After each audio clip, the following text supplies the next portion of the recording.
বড় কোনো সংশোধনী ছাড়াই সংসদে উঠছে অর্থ বিল। বিলটি আজই পাশ হবে। বিকেলে শুরু হয়েছে সংসদ অধিবেশন।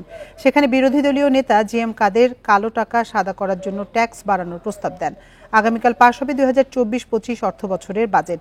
সংসদে আলোচনার শুরুতেই কালো টাকা সাদা করার সুযোগ দেওয়ার সমালোচনা করেন জিএম কাদের।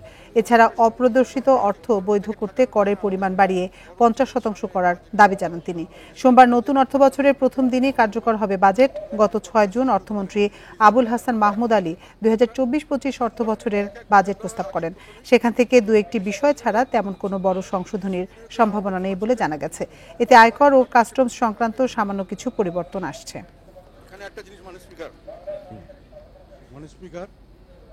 আমি মাননীয় বিরোধী দলের নেতা জনাব গোলাম কাদের বাজেটের তাত্ত্বিক বিষয়সমূহ উপস্থাপন 30% জায়গায় 15%, এটা অনেকেই বলেছেন এটা সংবিধান সম্মত নয়, অনেকে বলেছেন এটা নীতিসঙ্গত নয়, এবং অনেকেই বলেছেন যে এটার থেকে খুব বেশি একটা আয় আসবে না। অনেক দুর্নীতিবাজ ধরা পড়ছেন, পালিয়ে যাচ্ছেন, ইত্যাদি ইত্যাদি। এটা কিন্তু দেশে একটা দুর্নীতি বিরোধী একটা মানুষে ভয় পাচ্ছে, দুর্নীতিবাজরা তারা এখন ভয় পাচ্ছে যে আবার কোন সময় কে ধরে। এইসব কারণে এবার হয়তো কিছু টাকা আসতে পারে।